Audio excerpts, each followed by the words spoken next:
out these last pieces of tiles, and all this granite was not installed, so I went and installed that yesterday.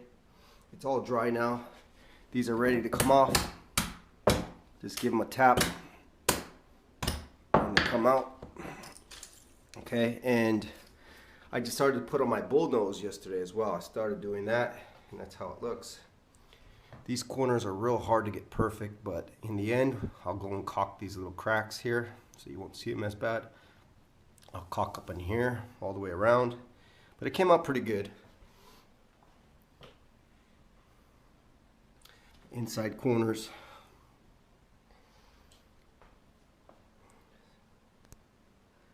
So that's how it looks. I got this to finish here and that there, but I'll wait because next I'm going to be doing the backsplash. My wall is not square. It is not, it's leaning in. The wall is leaning this way, just like a 1/4 of an inch to 1/2 inch off from the bottom. So that's a problem. I got the same thing on my door jamb here. You can see at the bottom it's flush, and at the top you got like a 1/2 inch right here. See that?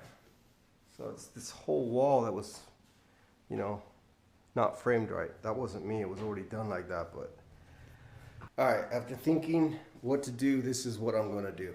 So for the first couple tiles, well, at least for the first tile, is gonna be butted up all the way to the wall here. And then I'm just gonna work from the next tile up, and I'm gonna stay on my straight line. And yeah, the straight line is gonna be off by, I don't know what that is, like it looks about a 1/4 of an inch off to 1/2 inch. So by the time I get to the top, yeah, it will be off and it will have a gap here. But because I'm doing the tile on this side first, this tile, when I do this side, should cover that. All right, about to put my thin set on the wall.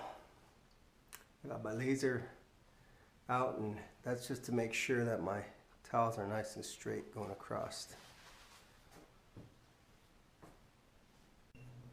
All right, there's the first 8 done. 4 on the bottom, 4 on top.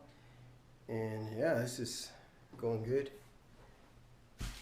Just gotta make sure all the cracks are nice and even.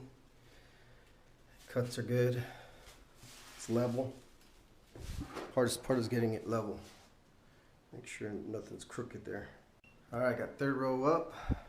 You can see with my straight laser line right there, it's pretty close. Okay, trying to get a straight line. Just finished it up, and it's looking pretty good. Nice and straight. Let's turn on this laser level and see how straight it is. Okay. That's pretty good. Pretty straight. If I go on that line, you can see it's pretty good. Pretty close. And this line here is pretty even as well, going all the way across. That's what I wanted. I didn't want it to look all slanted. Because this wall, you can see this wall has got a gap up there, but it's not that big. It's just tiny. And that's because that bottom one I got as close as I could, and then I just slowly let it out just like a 1/16 of an inch on each one. So it's just off. Just a hair. So that won't be noticeable when I put this other side up. And I've never seen anybody, I was looking all over YouTube for a vertical 12 by 24 marble install or porcelain Carrera install. And I couldn't find anybody. Everybody does it horizontally, you know, like subway tile. And almost nobody stacks the tile, because I guess from what I heard from somebody is you risk lippage, but it's really not that bad. When you use these little lash connectors, it keeps it pretty flush, even on these little 4 corner areas. And I've installed tiles before several times, but I've never used a laser level for doing tile. But I have to say, I highly recommend, if you're doing tile, especially on the wall, to use a laser level, because it really helps getting those things straight as you can get them. I mean, I know I couldn't have done as good a job without this laser level. And the one I got is a Bosch. It's a professional GLL30. I'll see if I can find this online, and I'll put it down below in the description, so if anybody's watching this video, they can get the link to it and purchase one if they need to. But yeah, I mean, it's definitely worth the cost of a laser level. Because if not, you're gonna have crooked tiles. It's gonna scream out amateur work. And check out this tile here. I mean, look at how I got the vein. It looks like one vein there flowing together. One little vein there. Then another vein comes up right here, goes all the way up. It's kind of cool. So you can play around with these and mix and match them. It's kind of like a puzzle. I mean, it's not many people do vertical, like I said, but I wanted to do something different, and I'm glad I did, because I get so tired of looking at pictures of like the subway tile, positioned tile on 12 by 24. Always it's this way and horizontally, and I just don't like that. And yeah, there's my baseboard. Came out really nice. That's real Carrara marble. It's Jeffrey Court Carrara cap molding is what it's called. Really nice. It's about $7 a piece. I'll see if I can find this online and put it in the description as well, because it's really nice. It really dresses up the your footer. I'm not sure if anybody's ever done this. It's just what popped up in my head to do. So, also I forgot to mention, this is the bit I used. It's a tile bit for cutting tile for the Dremel tool. And I went through that porcelain. It took me a long time, but this thing is still sharp. I mean, this thing was getting red hot. It took me a good, I don't know, 15-20 minutes to drill that hole out. And here's the hole that I drilled out.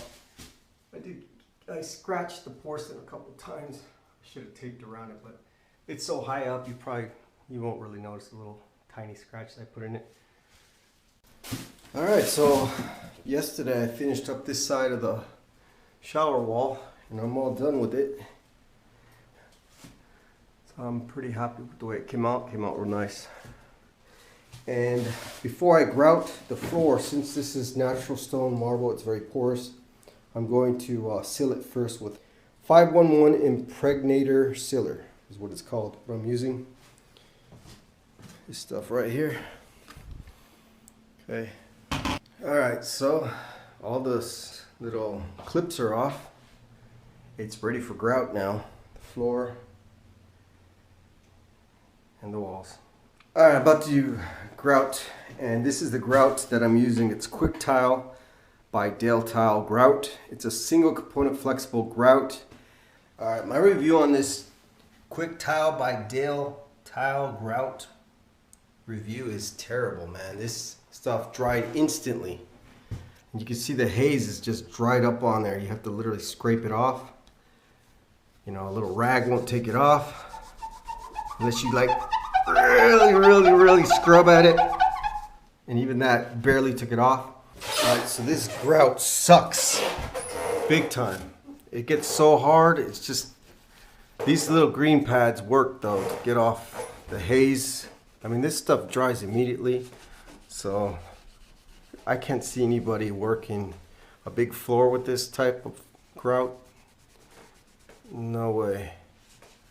Been working all day trying to get this porcelain tile cleaned up, and it's just taking, and it's two of us, me and my wife. So, yeah, I do not recommend this grout at all, unless you like torture, which means a lot of scrubbing. But we're almost done.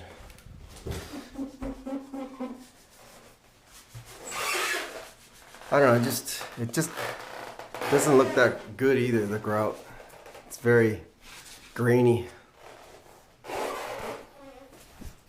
Alright, we just finished. That was the craziest grout job I've ever done in my life.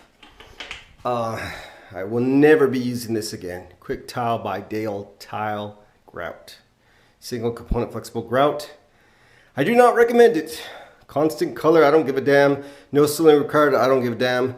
I'll stick to my cement based poly blend, whatever they sell at Home Depot. It's like $15 a bag any day. This was torture. And in the end, the grout lines are not even that nice. They're okay, but it's not like impressive.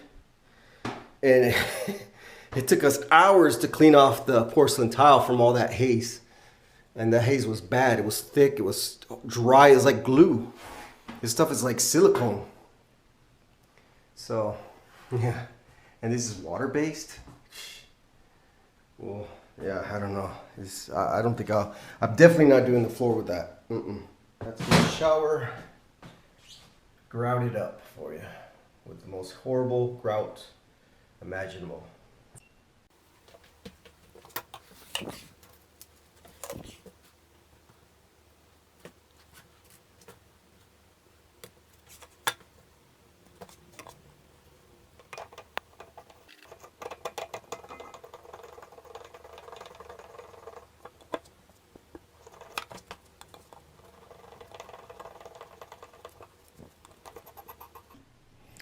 There's a seal on there that when it hits it, it seals that.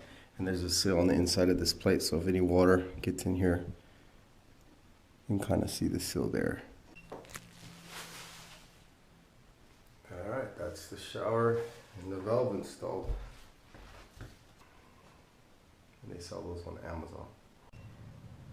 Alright, I just sweated in my toilet brass fitting there. And I just don't trust those compressed fitting ones.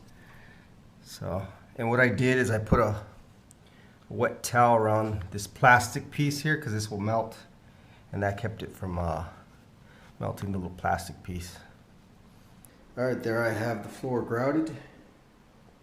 I gotta wait a couple hours and then I can remove the haze. But this is non-sanded grout, poly blend, and it's non-sanded. See my niche over there, I did that too. It's Arctic white color. This stuff is 100 times better than that stuff I used on the BackSplash. And as far as haze goes, hardly any haze, and that haze will just wipe right off. I used a microfiber and got off all the haze. I waited 2 hours, like the direction says. And then you give it one more wipe over. Use the dry microfiber towel here. Wiped it all down. Came over here, wiped my niche down, get all the haze off. Look at that, it's beautiful. Tomorrow, I'll just cut my last pieces of granite, black granite, to go around the border. And then I'll glue this in place. And this is my first bathroom renovation, so originally I called it a remodel. This is more of a renovation because I gutted the walls, gutted the ceiling, added insulation, did electrical, did plumbing. So at that point, you're no longer remodeling, you're doing a renovation. Really nice. That Arctic white looks really good. And I have to wait 3 days to seal this. And you're not supposed to walk on it for 16 hours. So I'm gonna get out of here. But yeah, that's where I'm at.